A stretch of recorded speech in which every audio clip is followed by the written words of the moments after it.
ഓം നമോ ഭഗവതേ വാസുദേവായ. ശ്രീമന്നാരായണീയം ദശകം 5 ശ്ലോകം 9.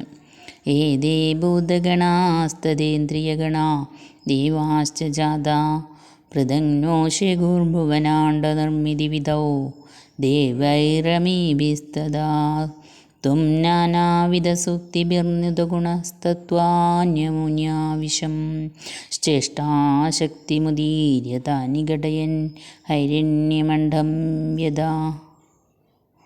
സാരാംശം. കഴിഞ്ഞ ശ്ലോകത്തിൽ ശബ്ദം തുടങ്ങി ഒന്നിനോട് ബന്ധപ്പെട്ട തന്മാത്രകളെയും അതിൽ നിന്ന് അവരുടെ എല്ലാം ഭൂതങ്ങളെയും, അതായത് ആകാശം തുടങ്ങിയ പഞ്ചഭൂതങ്ങൾ അവിടുന്ന് സൃഷ്ടിച്ചു എന്ന് പറഞ്ഞുവല്ലോ. അങ്ങനെ ശബ്ദം മുതലായ 5 സൂക്ഷ്മഭൂതങ്ങളും ആകാശം മുതലായ പഞ്ചമഹാഭൂതങ്ങളും 5 ജ്ഞാനേന്ദ്രിയങ്ങളും 5 കർമ്മേന്ദ്രിയങ്ങളും 4 അന്ധകരണങ്ങളും ഇവയുടെയൊക്കെ അധിഷ്ഠാന ദേവതകളും അല്ലയോ ഭഗവാനെ അവിടുത്തെ പ്രേരണയാൽ ഉണ്ടായി എന്നും പറഞ്ഞിരുന്നു. എന്നാൽ അവർക്കോ ഒന്നിച്ചു നിൽക്കാനോ ഒന്നിച്ചു പ്രവർത്തിക്കാനോ കഴിഞ്ഞില്ല. ഒറ്റയ്ക്കും ഒന്നും ചെയ്യാൻ സാധിച്ചില്ല. ബ്രഹ്മാണ്ഡ നിർമ്മിതിയായിരുന്നു അവരുടെ ലക്ഷ്യം. നിസ്സഹായരായ അവർ ഒന്നും ചെയ്യാൻ പറ്റാതെ വന്നപ്പോൾ അല്ലയോ ശ്രീ ഗുരുവായൂരപ്പ, അവിടുത്തെ ഗുണഗണങ്ങളെ പ്രകീർത്തിച്ചുകൊണ്ട് സ്തോത്രങ്ങൾ ജപിച്ച് സ്തുതിഗീതങ്ങൾ പാടി സഹായിക്കണേ എന്ന് അവിടുത്തോട് അഭ്യർത്ഥിച്ചു.